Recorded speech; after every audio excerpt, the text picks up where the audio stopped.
El Núcleo Milenio para mejorar la salud mental de adolescentes y jóvenes IMAI, Centro de Excelencia de la Iniciativa Científica Milenio, financiada por ANID, presenta Sintoniza tu salud mental. Un espacio dedicado a la difusión del conocimiento científico sobre bienestar emocional, psicológico y social en Radio Universidad de Chile, 102.5 FM y radio.uchile.cl. Conduce la periodista Antonella Esteves. Sintoniza tu salud mental.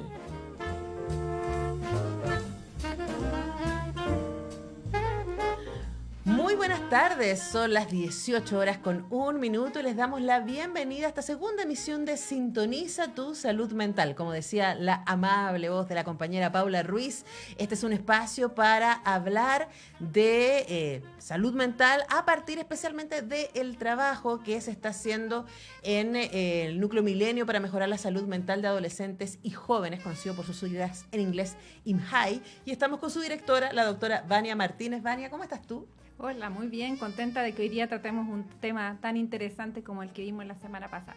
Bueno, la semana pasada hicimos una introducción. Si ustedes quieren, les invitamos a que puedan revisar ese programa. Está en la sección Vuelva a escuchar de nuestra página web radio.uchile.cl y también, por supuesto, en el canal de YouTube. Estuvimos con el director de nuestra radio, Patricio López, junto con Vania, hablando de el porqué de este espacio, y luego tuvimos una muy interesante entrevista con la doctora Rosa Debes, rectora de la Universidad de Chile, respecto a distintas iniciativas que se están dando tanto en el contexto del Consejo de Rectores de las universidades públicas de nuestro país, como al interior mismo de la Universidad de Chile, y cuál es la importancia que tiene para nuestra comunidad la salud mental. Por supuesto, es algo que vamos a seguir haciendo a lo largo de estos programas, y hoy día vamos a hablar de trastornos del espectro autista y nueva ley TEA. ¿Por qué es un tema hoy día central de la salud mental? Claro, es algo nuevo, que tenemos una ley en este sentido, y por eso tenemos a invitados que nos van a ayudar también a entender cómo se promulgó esta ley, qué significa también trastorno del espectro autista, quienes podrían sospechar que lo tienen, quienes no lo tienen. Así que vamos ahí, yo creo, a resolver algunas dudas y mitos que puede haber al respecto también. Claro que sí, y eso lo vamos a hacer con expertos. Vamos a estar conversando en 1 minuto, y de hecho ya está ahí conectada la doctora Valeria Rojas, neuróloga infantil y vicepresidenta de la Fundación Unión Autismo y Neurodiversidad, Fundación FUAN. Y en el segundo bloque vamos a estar conversando con el doctor Fernando González, jefe de la División de Prevención y Control de Enfermedades de IPRESE del Ministerio de Salud, y con él vamos a ir más específico respecto a esta ley. Así que, si les parece, le damos la bienvenida a la doctora Valeria Rojas, que la tenemos ahí al otro lado del Zoom. Ahí está, doctora. Muy buenas tardes, ¿cómo está? Hola, buenas tardes. Muchas gracias por la invitación. Un gusto compartir con ustedes. Bueno, muchas gracias a usted por hacerse el tiempo para conversar respecto a este tema que nos parece fundamental. El viernes 10 de marzo se publicó en el Diario Oficial la ley que promueve la inclusión, la atención integral y la protección de los derechos de las personas con trastorno del espectro autista en los ámbitos sociales, de educación y de salud. En un ratito vamos a meternos de cabeza en lo que significa esta ley y qué es lo que se supone que garantiza y cuáles van a ser los métodos para aquello, pero quizás para partir por el principio, ¿no? Sería buenísimo, doctora, si podemos tratar de generar una definición posible de qué entendemos cuando hablamos de trastornos del espectro autista. Ya, el espectro del autismo es una condición del neurodesarrollo que se caracteriza por dificultades en la interacción y en la comunicación social, y también intereses restrictivos y repetitivos. Y es un tremendo abanico de posibilidades de manifestaciones. Cuando tú conoces a una persona autista, esta es totalmente distinta a otra persona autista. Cada uno es un mundo en sí mismo. Por eso es difícil también el poder establecer, por ejemplo, estrategias de apoyo, porque esto es muy, muy individual. Por lo tanto, es una condición, como digo, el neurodesarrollo, que ha ido aumentando la prevalencia, quizás no los casos nuevos, sino que se han ido diagnosticando cada vez más personas porque se diagnostican a edades más tempranas o porque también, por ejemplo, padres o madres, a través de las características de sus hijos, se empiezan a dar cuenta que ellos eran muy parecidos cuando pequeños. Y por eso tenemos una gran población de personas autistas en nuestro país y por eso salió esta ley. Yo encuentro relativamente rápido. Estaba hoy día a propósito para este programa haciendo un poquito de memoria, buscando allá en los WhatsApp y en los mails que uno tiene que le sirve mucho para recordar la vida. Y recordé que nosotros fuimos con la Federación Nacional de Autismo en enero del año 2021 a una reunión de la Comisión de Discapacidad y Adultos Mayores que presidía en ese momento la diputada Carolina Marzán. Y les pusimos desde el punto de vista médico, yo como profesional de la salud que trabajo en forma exclusiva en un hospital público, todas las dificultades que significaba para nosotros el dar atención a, en el caso mío, niños y adolescentes. Y las madres pusieron ellas desde su mirada de familia y de cuidadora. Y recuerdo que en ese enero del año 2021, porque fue antes del periodo del receso legislativo, la diputada, me acuerdo, hace sonar la campanilla y dice, ¿esto les parece a ustedes que lo podamos hacer una ley? Le pregunta al resto de los diputados de la comisión. Y todos dijeron que sí. Y ahí partió un poco la historia. Ya lo recuerdo con mucha emoción porque fue como ese campanillo que hacen, es decir, una emoción hecha. Y ahí parte esta historia. De tal manera que el poder estar hablando acá relativamente en poco tiempo, porque las leyes se demoran mucho en salir. Y esta ley, si ustedes se fijan, se demoró 2 años en que se pudieran poner de acuerdo los legisladores, de los diputados y senadores, y también los propias familias y padres, porque hubo una tremenda convocatoria. Voy a terminar acá, porque si me dan speech nunca paro, pero voy a terminar aquí. En el fondo quiero destacar un poco, para que no se me olvide, destacar la tremenda generosidad de muchos parlamentarios, y en especial destacar a 2 personas que estuvieron escuchando horas de horas sin apagar la pantalla. Ya estuvieron escuchando a las madres, a las familias, a la gente del mundo profesional, horas de horas, muchas horas estuvieron atentas la diputada Carolina Marzán y la senadora Yasna Proboste. Ellas estuvieron del inicio al final escuchando largas horas las exposiciones de decenas de participantes de la sociedad civil. Y eso es realmente, yo quedé muy admirada de su energía y de su generosidad. Claro que sí, es importante marcar que las leyes para que lleguen a existir tienen un proceso larguísimo y esta es una ley, como nos recuerda la doctora Valeria Rojas, que tiene su base en la experiencia y en la escucha de expertos y de familiares que están conviviendo con los trastornos del espectro autista de manera constante. ¿Vania?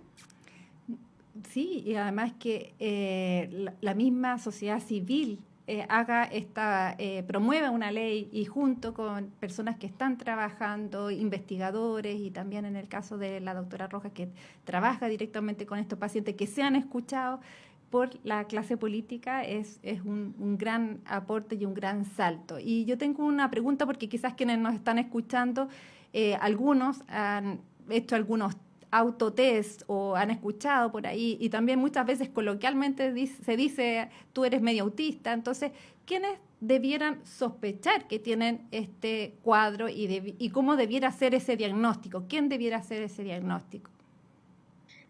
Claro, ahora hay un tema que es delicado en el sentido de que no se puede hacer, como en todas las cosas, uno no se puede autodiagnosticar, porque cuando uno recuerda cuando estudió medicina, uno se encajaba en todo, es decir, uno pasó por todos los diagnósticos, porque uno siempre encuentra algo en lo que encaja en ciertos diagnósticos o condiciones. Y de ahí, primero, partir por la infancia, yo creo que las características propias de la condición tienen también un ciclo evolutivo, ¿ya?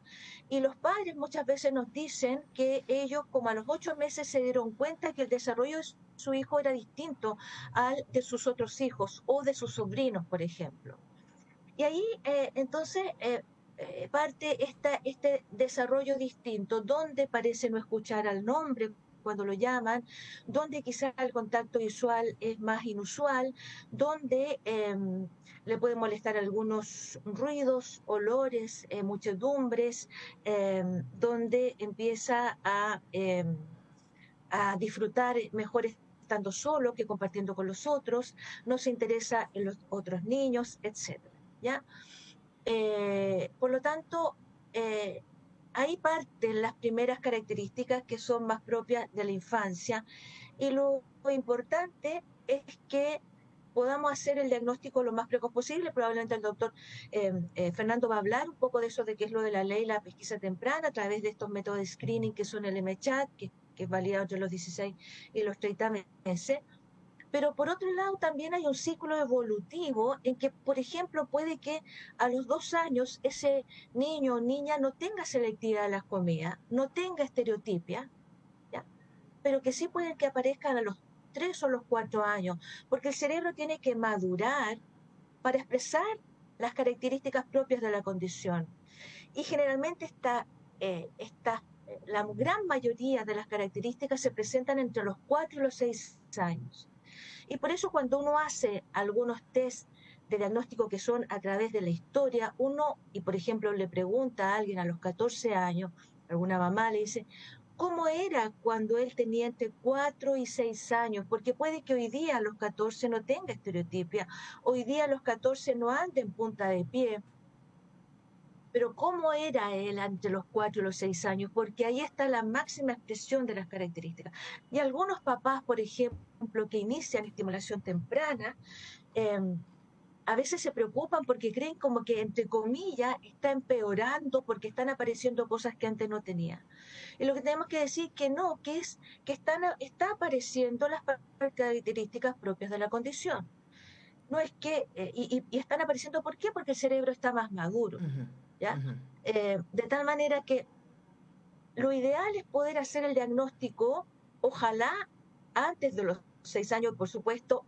La edad óptima para nosotros es antes de los 30 meses, ojalá al año y medio en el control de niños sanos, de los 18 meses, donde ya tenemos características que pueden estar presentes, donde ya podemos aplicar el método de screening del MCHAT y donde podríamos establecer una sospecha diagnóstica. Y la otra cosa muy importante es que no es necesario poner una etiqueta diagnóstica para poder iniciar una estimulación en comunicación. ¿Ya? Lo más importante, más que diga papá o mamá, lo importante es que quiera comunicarse con nosotros, con los humanos, y no se entretenga solo y no busque el placer en el mundo aislado. Por lo tanto, también pasa que a veces a los 18 meses, por ejemplo, un niño que no ha ido nunca al jardín infantil y que vive solo, puede que tenga muchas características y puede que nosotros digamos, ¿sabe qué? Que primero empecemos una estimulación temprana, mandémosla al jardín infantil y reevaluemos 6 meses. Claro. Y ahí podamos precisar y poner una etiqueta. No es necesario etiqueta para iniciar estimulación temprana. Pero también no, si ya tenemos características suficientes, no decir, no es que es hombre, no es que es regalón, no es que lo vamos a ver más adelante. No, también, si ya cumple las características y cumple todos los criterios que desde el punto de vista médico nosotros manejamos, debemos también hacer el diagnóstico, porque eso nos permite ingreso a programas de integración escolar o a escuelas especiales, etc. De tal manera que yo creo que la mayor dificultad se da en el mundo adulto en este momento, ¿ya? Porque el mundo adulto, el diagnóstico se hace más difícil por lo que yo digo, porque ya hay una disminución de las características propias de la condición. Ya no tenemos la facilidad que nosotros en el mundo pediátrico tenemos de preguntarle al colegio. Para nosotros el colegio es una tremenda fuente de información para el diagnóstico. Nosotros pedimos en forma de colegio cómo están los recreos, cómo juega. El cómo juega es muy importante, porque puede que juegue con autitos, pero el tema es cómo juega con los autitos. Si los juega haciéndolo un juego imaginativo, los pone en fila, los clasifica por colores, etc. Así es que el autodiagnóstico no es adecuado. Ujú. No es adecuado porque nosotros tenemos una gran cantidad de personas que van a centros privados y que se hacen test, ya A2 o ADR, especialmente test que está muy, muy sobrevalorado, el test de A2, que es un test que es para investigación fundamentalmente y que lo usamos como médicos cuando tenemos dudas en el diagnóstico. No todos los niños necesitan hacerse un test de A2 para el diagnóstico. En el 80% no necesitamos ninguna otra herramienta diagnóstica, de test para hacer el diagnóstico.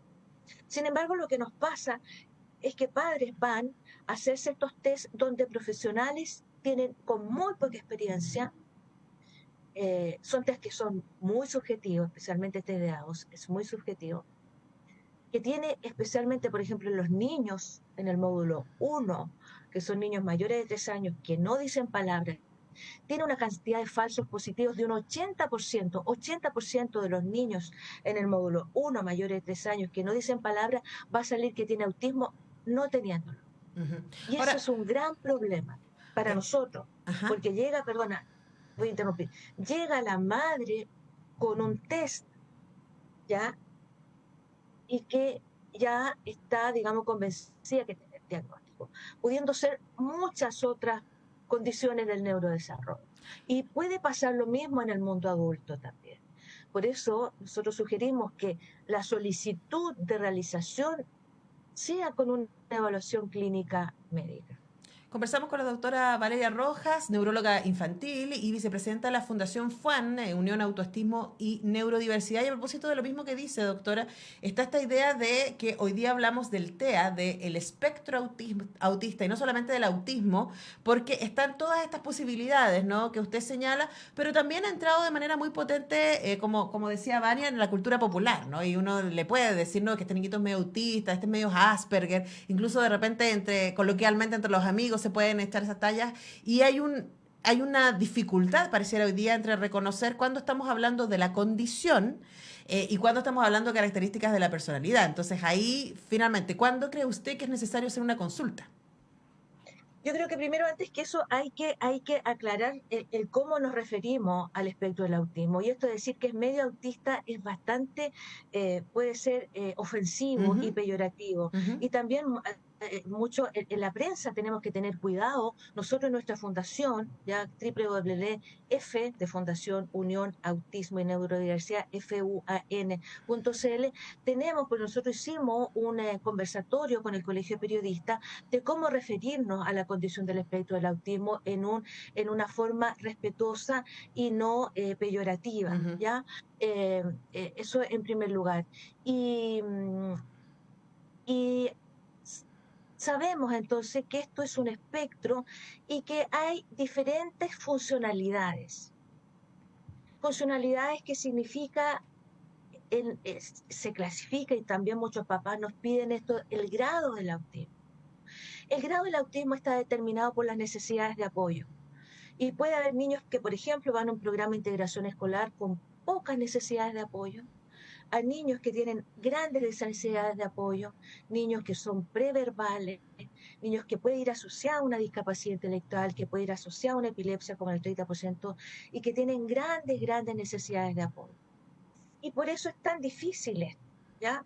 Podríamos decir que la condición es cuando quizá yo tengo una funcionalidad bastante aceptable, pero cuando yo requiero apoyos, eh, pasa a ser ya un trastorno porque necesito, porque el trastorno está dado por las barreras que pone la sociedad. La discapacidad se define no en la persona, sino que por las barreras que Ujú. pone la sociedad. Nosotros tenemos entonces que apoyar. Y por eso y nosotros nos enfocamos mucho en lo que es estimulación temprana, ¿ya? Porque tenemos que apoyar en las dificultades y tenemos que promover las habilidades. Hoy día estaba con un pequeño, si ve este programa se acuerda, que tiene 5 años y que sabe ruso y me deletreó el alfabeto ruso. Impresionante. tiene muchas dificultades, por ejemplo, tiene un acortamiento del tendón ahora porque del tema de la marcha en punta de pie le genera otro tipo de dificultad. Está muy bien adaptado en su escuela, en su programa de integración escolar. Y él tiene una habilidad extraordinaria para el tema de los idiomas. Pero tiene muchas también otras dificultades que se han ido atenuando porque este niño empezó su estimulación temprana a los 2 años. Y eso cambia la calidad de vida y la evolución y la funcionalidad de las personas. Este niño hemos logrado potenciar sus habilidades.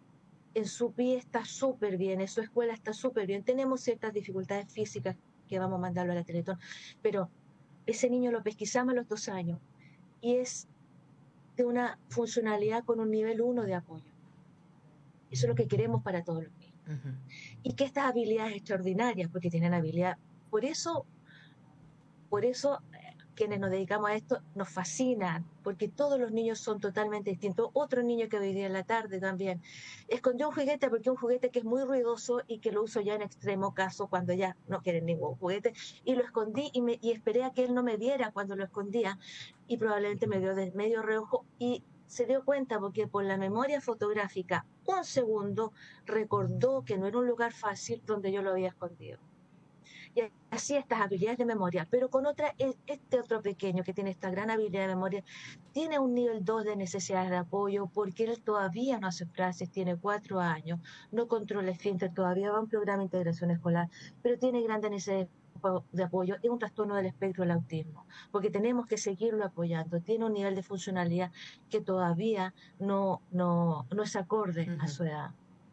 De tal manera que tenemos este flujo. Y la otra cosa, antes de dar cierre a la respuesta de la pregunta, decir que el Asperger forma parte ahora de este gran abanico, de este gran espectro, de este gran paraguas del espectro del autismo. Y Asperger en su época eran niños que tenían las características de la condición, es decir, dificultades sociales, interacción, tenían intereses restrictivos, repetitivos, estereotipos, etcétera, pero tenían un lenguaje acorde a su edad o con un pequeño desfase nomás y con un coeficiente intelectual normal. Ese grupo de niños, la gran mayoría de ellos lo calificamos, si le pudiéramos llamar así, como un espectro del autismo nivel 1 en necesidades de apoyo. Para decir que todavía ahora no usamos el término Asperger. Ajá. Bueno, exactamente por eso también de eso se trata este programa, ¿no? De llevar aquellas cosas que están como entrando en la cultura y en la socialización y de repente, como usted dice, tratar de alguien de Asperger o de autista cuando no calza en términos, no es la condición médica, por un lado, es muy, muy complicado. Porque crea inmediatamente un imaginario alrededor de esa persona y también tratarlo despectivamente en el uso de estas condiciones también es un peligro. Así que lo que estamos tratando de hacer acá en Sintoniza tu Salud Mental es dar las herramientas para que quienes nos están escuchando puedan tener una mirada más apropiada, viniendo de la voz de los expertos y las expertas para poder acompañarnos en eso. Estamos conversando con la doctora Valeria Rojas, neuróloga infantil y vicepresidenta de la Fundación FUAN, Unión Autismo y Neurodiversidad, y tenemos ya que irla despidiendo porque tenemos otras entrevistas después de la pausa. Sí, como punto final, quizás si nos pudiera volver a repetir la página web o dónde encontrar más material para la gente que nos está escuchando, tanto de periodistas como profesores, familias. Exacto. En nuestras redes sociales, si se van a la página web, ahí va a salir el Facebook, Instagram, digamos, Twitter, etcétera, que es www.f de Fundación UAN de neurodiversidad.cl. Ahí tenemos mucho material educativo en nuestro canal de YouTube, que tenemos muchos seguidores, más de 11.000 seguidores. Tenemos también mucha información por respecto, tenemos clases de selectividad de las comidas, tenemos de autismo en mujeres, muchos temas que son muy, muy relevantes y que creemos, nuestra fundación no es un centro ni de diagnóstico ni de terapia, solamente lo que nosotros queremos es que el conocimiento llegue a la mayor cantidad de gente y en forma gratuita. Y por eso tenemos en nuestro canal de YouTube una gran cantidad de videos. Bueno, Muchas gracias por la invitación. eso se agradece muchísimo, entonces ya lo saben, fuan.cl, y ahí tienen acceso a todos los materiales que están disponibles entonces en redes sociales y también en YouTube. La doctora Valeria Rojas ha conversado con nosotros. Muchas gracias, doctora, que tenga una estupenda tarde. Nosotros, Vania, tenemos que ir a la pausa y vamos a regresar para conversar con el doctor Fernando González, jefe de División de Prevención y Control de Enfermedades del Ministerio de Salud.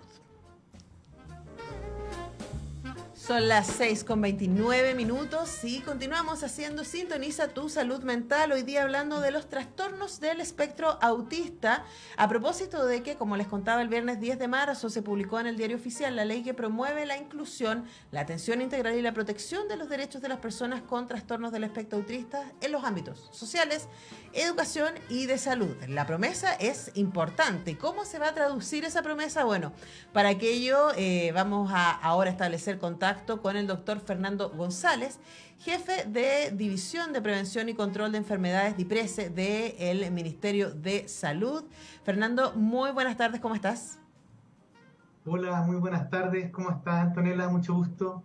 Bueno, bienvenido a nuestro programa. Estoy aquí, como sabes, con la doctora Vania Martínez, directora del Núcleo Milenio para mejorar la salud mental de adolescentes y jóvenes, en este espacio en que hemos querido todos los jueves hasta ahora reunirnos para dar algunas pistas, ¿no?, respecto a salud mental, poder también promover las mismas herramientas que se tienen desde el Ministerio de Salud para apoyar el desarrollo integral de las personas y, por supuesto, también a aprovecharnos de la sabiduría que sale desde el IMAI, desde el Instituto Milenio, para poder compartir con nuestros auditores y auditoras al respecto. Y, por supuesto, la primera pregunta, y que probablemente el centro de esta conversación contigo sea respecto a esta ley y ¿por qué era importante tener una ley TEA en Chile?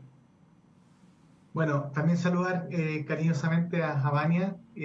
Soy auditor de este espacio cuando la agenda me lo permite, así que de verdad celebro mucho este espacio y cómo se hacen cargo también de la comunicación social en estas materias, ¿cierto? Que a veces a quienes hemos estado en la clínica o en otros espacios se nos olvida lo importante que es. Así que felicito a Vania, a su equipo del IMAI también por este espacio y agradezco la invitación también para poder hablar de un tema tan importante, tan, ¿cómo decirlo? Creo que es un éxito de nuestra sociedad hoy día poder estar hablando de una ley que establece y asegura una respuesta del Estado a una población que por diferentes motivos ha estado muchas veces relegada, olvidada, silenciada y también estigmatizada, ¿cierto? Y en ese sentido la ley, que también hay que decirlo, no es una ley que sea de esta administración en particular, sino que también viene, como bien señalaba la doctora Valeria Rojas, a quien le tengo un tremendo cariño, respeto y admiración también, porque ha sido una persona que ha dado una muestra de un gran compromiso luchando por que se establezca esta agenda y trabajando a pulso también ahí, bueno, con Vania, con su equipo, con su fundación en Valparaíso, capacitando los equipos. Lo que quiero decir finalmente es que con el empuje de la sociedad civil organizada, los equipos clínicos comprometidos, la academia y un gobierno o un Estado que escucha y que se hace cargo de ello, hoy día podemos celebrar una ley que, como decía, asegura una respuesta integral del Estado para que las personas del espectro autista puedan tener un espacio, puedan ser reconocidas, y no solamente reconocidas, sino que valoradas y apoyadas en su desarrollo para que puedan ejercer todos sus derechos en nuestra sociedad. ¿Vale? Y una gran pregunta que tenemos es si es que están los recursos, tanto humanos, profesionales como económicos, para implementar esta ley. Bueno, los recursos están establecidos en la ley, los recursos económicos, ¿cierto? Están los informes financieros y lo que fue aprobado en la ley para poder financiar los equipos o las unidades y los establecimientos de salud que puedan brindar atención y la estrategia de habilitación y estimulación para estos niños, niñas y adolescentes. Pero hoy día la principal brecha tiene que ver con, creo yo, y es la pega que vamos a tener que hacer del Ministerio de Salud, el conocimiento y reconocimiento de personas del espectro autista y poder vincularla efectivamente a la oferta que hoy día se va a ir levantando. Y en ese sentido, en concreto, hoy día la norma técnica de control de salud de los niños y adolescentes establece el instrumento de pesquisa, el MChat que conocemos, para poder identificarlos y referirlos a equipos de confirmación diagnóstica, ¿ya? El problema que tenemos hoy día es que ese instrumento no se está aplicando debidamente, no tiene las coberturas que quisiéramos. Entonces, nuestro primer problema no tiene que ver con el recurso, sino que tiene que ver con cómo los equipos efectivamente ejecutan una indicación que ya está establecida y tenemos que identificar si hay brechas de conocimiento, si hay brecha de distinto tipo, ¿cierto? Puede que el psicólogo, el spam, vea más adulto y no tenga conocimiento de la aplicación del MChat. Entonces, tenemos que hacernos presentes en ese equipo para capacitar a los psicólogos, a las enfermeras, a los equipos de salud para que apliquen adecuadamente el instrumento. Y en segundo lugar, que sí hay que reconocer hay una brecha que tenemos que trabajar ahora mandatados por la ley en la confirmación diagnóstica, ¿cierto? Sabemos que los controles en especialidad de neurólogos infantiles hoy día tienen una lista de esperas muy importante. Entonces, por mucho que pesquisemos hoy día una sospecha de un niño o niña que sea del espectro autista, no podemos esperar 1 año, 2 años para confirmar el diagnóstico. Esperamos que esa derivación sea más expedita y en el intertanto, ¿cierto? Sabiendo que igual no va a ser inmediato, como dijo muy bien la doctora Rojas, no podemos renunciar a iniciar procesos de estimulación porque sea o no sea un niño del espectro autista o niña, debemos apoyarlos en potenciar toda su capacidad de desarrollo y a veces en esos procesos de estimulación los niños salen de esa sospecha y hay veces en que efectivamente se confirma el diagnóstico y estará toda la oferta terapéutica y también la oferta de otros sectores, como podremos hablar después, para que estos niños, niñas y futuros adultos participen efectivamente y se desplieguen en la sociedad. Conversamos con el doctor Fernando González, jefe de División de Prevención y Control de Enfermedades DIPRESE del Ministerio de Salud respecto a la ley TEA, que establece varias cosas y una de esas tiene que ver con lo que decía la doctora Valeria Rojas recién respecto a las posibilidades que da el mundo escolar, ¿no? Que básicamente bajo la observación de los especialistas y de los profesores y profesoras se pueden detectar algunas de estas cosas y la ley incluye en el artículo 12 un protocolo que se hace junto al Ministerio de Educación para que sean los establecimientos educacionales quienes deriven a niños, niñas y adolescentes con sospechas de trastorno de espectro autista al establecimiento de salud respectivo. Ahora ahí la pregunta inmediatamente surge es la capacidad que tengan al interior de las comunidades escolares para poder reconocer y poder generar esta derivación. ¿Cómo se va a estar trabajando aquello? Sí, esta es una tarea bien desafiante. Quiero reconocer que el trabajo entre salud y educación históricamente ha tenido distintos momentos, ¿cierto? Podemos decir de que hace 50 años atrás, 60 años atrás, gracias a la vinculación educación y salud pudimos superar en gran medida la desnutrición, erradicar algunas enfermedades espectro contagiosas, pero pasados los años y con la especialización y diferenciación de los diferentes sectores del Estado, hay una distancia en los territorios entre educación y salud, en donde a veces las coordinaciones no son como quisiéramos, ¿ya? Entonces, quiero reconocer de que tenemos un desafío de ponernos al servicio de una tarea conjunta y eso, que es muy simbólico, está representado en la ley, porque la ley mandata la creación de protocolos, como muy bien dices tú, Antonella, de protocolos de pesquisa y derivación desde la escuela, y si es que esto no lo hacemos juntos, no va a resultar. Entonces hoy día la ley nos obliga a sentarnos a trabajar en protocolos en donde salud pueda poner su conocimiento respecto a cuáles son los instrumentos o mecanismos de sospecha y derivación. Algunos ya conocemos, ¿cierto? Y hay otros que probablemente tendremos que validar o eventualmente pilotear en algunos territorios para poder asegurar que el instrumento sea adecuado. Y educación va a tener que poner también ahí recursos humanos, espacios probablemente y voluntades para que se destine parte del tiempo y de la tarea de educación en la evaluación de todos los niños y niñas en establecimientos educacionales y salud tendrá que dar respuesta a aquellos en los cuales se identifique sospecha. Entonces, hoy día hay una tarea, que tiene que ver con elaborar estos protocolos o estos documentos o programas de sospecha y derivación, y ahí cada uno de los sectores tendrá que cumplir con su rol ya que está establecido en la ley. Ujú. ¿Y cuál es el rol que podría tener la academia, quienes hacemos investigación, para poder aportar también en la implementación de esta ley? Bueno, el rol de la academia es, en mi opinión, transversal. No sé si hay un espacio para ello.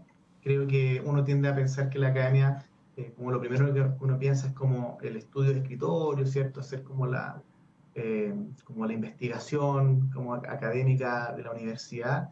Pero hoy día existen ciencias de la implementación que por medio de diferentes metodologías permiten evaluar cómo efectivamente o cuál es la mejor estrategia para implementar una política, un programa.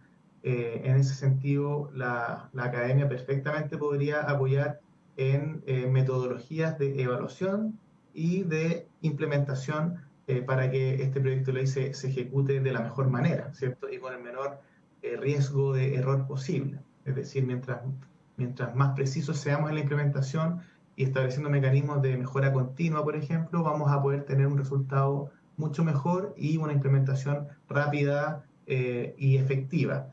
Y también creo que las metodologías de evaluación, monitoreo y evaluación, para también en el proceso de implementación, que naturalmente no va a ser de un día para otro, sino que va a ser progresivo, por territorio, poder ir recogiendo la experiencia de los éxitos y de los fracasos de los diferentes territorios para poder ir escalándolo de la mejor manera posible. Y para terminar, pueden haber muchas más, estoy como un poco pensamiento hablado, pero también el hecho, por ejemplo, de que hoy día TEA vaya a ser un problema de salud que vaya a ser evaluado para ser ingresado en el próximo decreto del GES.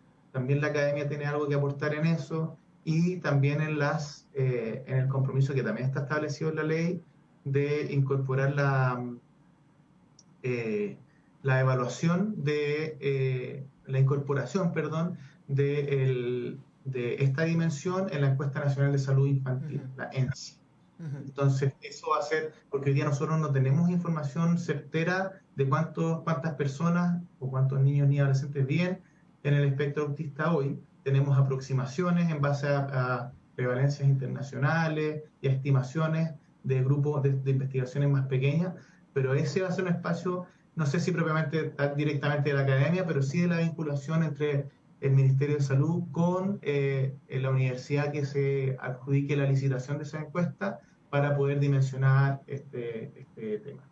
Conversamos con el doctor Fernando González, quien es el jefe de División de Prevención y Control de Enfermedades del Ministerio de Salud, y por supuesto el tema de la prevención. En este caso estamos hablando de una condición, no de una enfermedad, y ahí también aparece un tema que es central y que tiene que ver con el hablábamos antes, ¿no? Con los prejuicios que existen, ¿cierto? Con usar algunos términos de manera despectiva, y al interior de la ley aparece también como responsabilidad del Estado hacer campañas de concientización respecto a los trastornos del espectro autista en las reparticiones públicas, para empezar, ¿no? Entonces, para que quien se enfrenta a una persona que tiene esta condición pueda saber también cuáles son las maneras de relacionarse con ella o con él.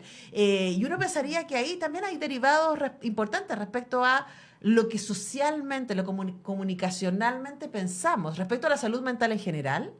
Y esto ha sido algo que el presidente Boric ha puesto desde la campaña, ¿no? Y hemos visto cómo en la campaña él fue ridiculizado por eso, hubo voces muy, muy duras respecto a él mismo reconocer, ¿cierto?, la necesidad de terapia, la necesidad de estar, ¿cierto?, en tratamiento, cuando uno reconoce que tiene ciertas condiciones que requieren apoyo, como creo yo la mayoría de nosotros. Yo soy de los fans de que todo el mundo debería hacer terapia, todos tenemos que acercarnos todos tenemos fragilidades de salud mental, unos más que otros, por supuesto. Hay condiciones específicas como las que discutimos hoy día que requieren, por supuesto, apoyo de manera más directa. Pero en términos de campañas de concientización, doctor, ¿qué hacemos con eso, no? ¿Qué hacemos para cambiar la mirada social respecto a la salud mental y particularmente al mundo de los trastornos del espectro autista?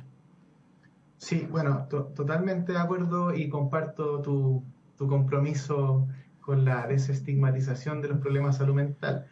En ese sentido, hay una campaña global que de hecho empujó la Organización Mundial de la Salud el año pasado, que justamente tiene por objetivo luchar contra el estigma de las enfermedades de salud mental. Se ha visto que si las sociedades son capaces de poner en la mesa el tema de la salud mental y quitarle la carga social que tiene ir al psiquiatra, ir al psicólogo, tomar antidepresivos, tomar medicamentos, psicofármacos, si somos capaces de quitar esa barrera cultural de aproximarse a los apoyos sanitarios, los resultados de salud y en consecuencia el nivel de salud de la población incrementa significativamente. A veces uno cuando habla de las barreras de acceso se imagina, no sé, pues los territorios insulares, que hay que cruzar el lancha para llegar al consultorio, pero hoy día, y así pasa también en los tiempos actuales, más una reflexión, las barreras y las fronteras son culturales, ¿cierto? Las fronteras que antes eran fronteras territoriales, de poder llegar a los territorios en zona y los controles de salud, etcétera. Hoy día las barreras de acceso son netamente, están en nuestra cabeza, en nuestro cotidiano, y la gente muchas veces no se aproxima porque tiene temores, no tiene conocimiento, o tiene desconocimiento. Por ejemplo, migrantes hoy día no tienen conocimiento de que ellos sí tienen derecho al acceso independiente de su estatus migratorio. Me estoy saliendo un poquito del tema, pero asimismo hoy día personas que pueden tener muchas necesidades en materia de salud mental, de apoyo, no lo hacen porque tienen vergüenza, porque tienen temor a ser discriminados, porque piensan que pueden perder el trabajo, porque los van a etiquetar de que están locos, y así sucesivamente. Entonces, nosotros, a ver, por aquí creo que justo tengo un pin verde, que es el pin que andamos trayendo todas las personas hoy día del Ministerio de Salud, pero también hemos invitado a que usen el pin verde todos quienes abracen esta campaña para que hablemos de salud mental y desestigmaticemos las enfermedades, trastornos o condiciones de salud mental, porque todos de alguna manera y en algún momento de la vida vamos a tener alguna necesidad en esa materia, y es importante que no tengamos barreras mentales, culturales para poder pedir apoyo, más si están al servicio de uno. Eso en términos generales. En términos particulares, con las personas del espectro autista, trastorno del espectro autista, como lleva el nombre de la ley, también... de MinSal, y que mencionó que podría ser incluido como una patología GES o un problema de salud GES, el espectro autista, si es que está pensado también para algún otro problema de salud mental, el evaluar la inclusión en el GES. Mira, me encantaría poder responderte con mayor certeza, Vania. Lo que adelanto de que TEA sea un problema de salud que vaya a ser evaluado es algo que está comprometido en la ley, en uno de los transitorios. Por lo tanto, eso es algo que no podemos eludir, ¿cierto? Vamos a incorporarlo dentro de las evaluaciones dentro del proceso para que sea evaluado, ¿ya? Insisto, quiero ser súper claro, no es que haya garantía de ello, de que vaya a ser incorporado, sino que va a ser evaluado, al igual que muchos otros problemas, y en base a los criterios que se establecen en el proceso se definirá si ingresan o no. Y como ese proceso no ha comenzado, de hecho acaba de finalizar el proceso del decreto anterior a fines del año pasado, a mediados del año pasado, en donde se incorporaron 2 problemas de salud, que son las agresiones sexuales y la respuesta a la rehabilitación por enfermedad de COVID. En el próximo ciclo, que dura 3 años, se tendrán que evaluar modificaciones de los problemas que ya están hoy día incorporados dentro de los 87, ¿cierto? Ya sabes tú que hay algunos problemas de salud que ya son de salud mental que ya están incorporados, como la depresión, como la esquizofrenia, como la demencia y otras Alzheimer y otras demencias, entre otras. Podrán mejorar esas canastas y se tienen que evaluar si es que hay nuevos problemas que puedan ser incorporados. Hay un proceso hoy día que se está discutiendo con la sociedad civil, con las sociedades científicas y con expertos para ver cuáles son los problemas de salud que deberían ser evaluados, y ahí cuando tengamos información te la podré compartir si me invitan de nuevo a este lindo espacio. Bueno, esperamos que eso suceda. Por ahora les dejamos invitadas que conozcan los principales aspectos de la ley TEA, ¿cierto? La ley de trastornos del espectro autista, que está efectivamente haciendo un aporte importante en la mejora de la calidad de vida de miles de familias, no solamente de estas personas, de familias, de sus entornos y sin duda de toda la sociedad, porque una cosa importante que quiero remarcar, que decía la doctora Valeria en la primera parte, la doctora Valeria Rojas, era también pensar en que esta condición limita en ciertas relaciones de entorno social, pero también estas personas tienen un montón de habilidades tremendas, envidiables, que son un aporte sin duda para nuestras comunidades y por supuesto hay que también vincularnos con ellas para que cada comunidad, cada familia, cada ciudad pueda también recibir todo el aporte que pueden dar cada uno de sus integrantes. Así que, doctor Fernando González, jefe de División de Prevención y Control de Enfermedades DIPRESE del Ministerio de Salud, muchísimas gracias por este tiempo con nosotras. Muchas gracias a ti, Antonella. Vania, un gusto verte, y en la diversidad está el valor. Imagínate, fuéramos todos iguales, qué lata. Qué lata. Así que reconocer eso, valorarlo, y es una tarea de todos y todas. Así que muchas gracias por la invitación, lo pasé muy bien con la conversación y espero que me vuelvan a invitar. De todas maneras. De todas maneras. Bueno, nosotros despedimos al doctor Fernando González, vamos despidiendo el programa también. Muchas gracias, Fania, nos encontramos el próximo jueves a las 6. Los dejamos invitados para un programa en que vamos a hablar de la temática de autolesiones y prevención del suicidio, que también es muy relevante. Tremendo tema. Tengo tantas preguntas sobre eso. Nosotros nos vamos escuchando música porque es necesario. Les vamos a dar un espacio musical para que puedan reflexionar respecto a todo lo que hemos conversado. Nos vamos escuchando esta dupla maravillosa de Pedro Aznar con Manuel García y esta versión de los Funkers, Canción para Mañana.